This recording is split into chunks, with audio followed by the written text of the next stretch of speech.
ममता Kulkarni 90s की popular actress रही, लेकिन जितनी वो पॉपुलर रही उतनी ही उनकी कंट्रोवर्सी भी रही। फिर अचानक ऐसा हुआ कि 90s के एंड में ममता कुलकर्णी रातों रात इंडस्ट्री से गायब हो गई। अंडरवर्ल्ड के साथ उनके ताल्लुकात, ड्रग्स केस में फंसना, कई चीजें ममता कुलकर्णी के साथ हुई। एक समय पर जो एक्ट्रेस लगातार फिल्में कर रही थी, चर्चा में बनी हुई थी, अचानक से उसका गायब हो जाना लोगों को बहुत खला था।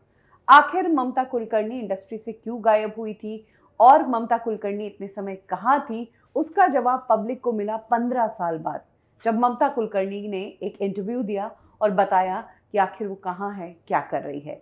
इस दौरान ममता कुलकर्णी ने बहुत सारी बातें कही, जिसमें से सेक्स को लेकर भी एक बात कही थी, जिससे बड़ी कंट्रोवर्सी खड़ी हुई थी। ममता कुलकर्णी का ड्रग्स मामले में नाम था। लोग ममता कुलकर्णी को ड्रग्स स्मगलर ही समझ रहे थे, लेकिन ममता कुलकर्णी ने 15 साल बाद एक इंटरव्यू दिया जिसमें अपने आप को क्लियर बताया।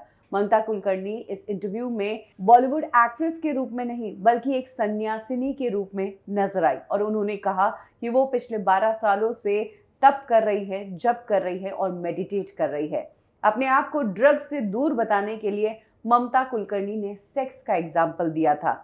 ममता कुलकर्णी जो इस इंटरव्यू में सन्यासिनी के रूप में थी, वो कहती है, जब आप 12 साल से मेडिटेट कर रहे हो और कोई आदमी आपको एकांत में भी छुए तो आपको पसंद नहीं आता, इसी से समझ जाओ कि आप कितने प्योर बन चुके हो, कि आप खुद को एक आदमी से टच भी नहीं करवाना चाहते हो और आपके लिए सेक्स जैसी कुछ चीज है ही नहीं।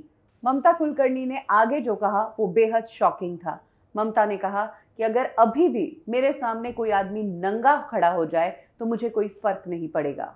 साथ ही ममता कुलकर्णी पर जो आरोप लग रहे थे कि ड्रग तस्कर विकी गोस्वामी के साथ ममता कुलकर्णी ने शादी कर ली है, इस पर भी उन्होंने कहा था कि उसके साथ मेरा कोई रिश्ता नहीं है, कोई फिजिकल रिलेशनशिप नहीं है हमारे बीच, हम बस दोस्त हैं। ये सेक्स का एग्जाम्पल तब ममता कुलकर्णी ने इसलिए दिया था क्योंकि उनके ऊपर ड्रग एडिक्ट होने के आरोप लग रहे थे और ममता कुलकर्णी ने ये एग्जाम्पल देकर यही बताया था कि सेक्स जैसी चीज़ जो इतना लोगों को अट्रैक्ट करती है, जब उससे ही मुझे फ़र्क नहीं पड़ता तो मैं क्या ड्रग्स की एडिक्ट होंगी। कुछ इस तरीके से ममता कुलकर्णी ने अपनी पहचान को बदलकर बताने की कोशिश की और कहा कि वो सब चीज़ें मैं भूल चुकी हूँ, मैं अब सन्यासिनी बन गई हूँ। खैर, ममता कुलकर्णी है। जब 90s में वो थी तब भी उनको लेकर बहुत बातें आई और जब वो इंडस्ट्री से गायब हो गई तो भी जो बातें आई वो बेहद चौंका देने वाली थी। आज इंडस्ट्री मूव ऑन कर चुकी है, लेकिन ममता कुलकर्णी की जो स्क्रीन प्रेजेंस थी वो बहुत ही स्ट्रॉन्ग थी और इसी कारण से लोग उन्हें आज भी याद करते हैं। बट किसे पता था कि फिल्म इंडस्ट्री में काम करने वाली एक एक्ट्रेस जो मासूम सी, प्यारी सी दिखती है, वो एक टाइम पर इस तरह से ड्रग तस्करी में इन्वॉल्व हो जाएगी।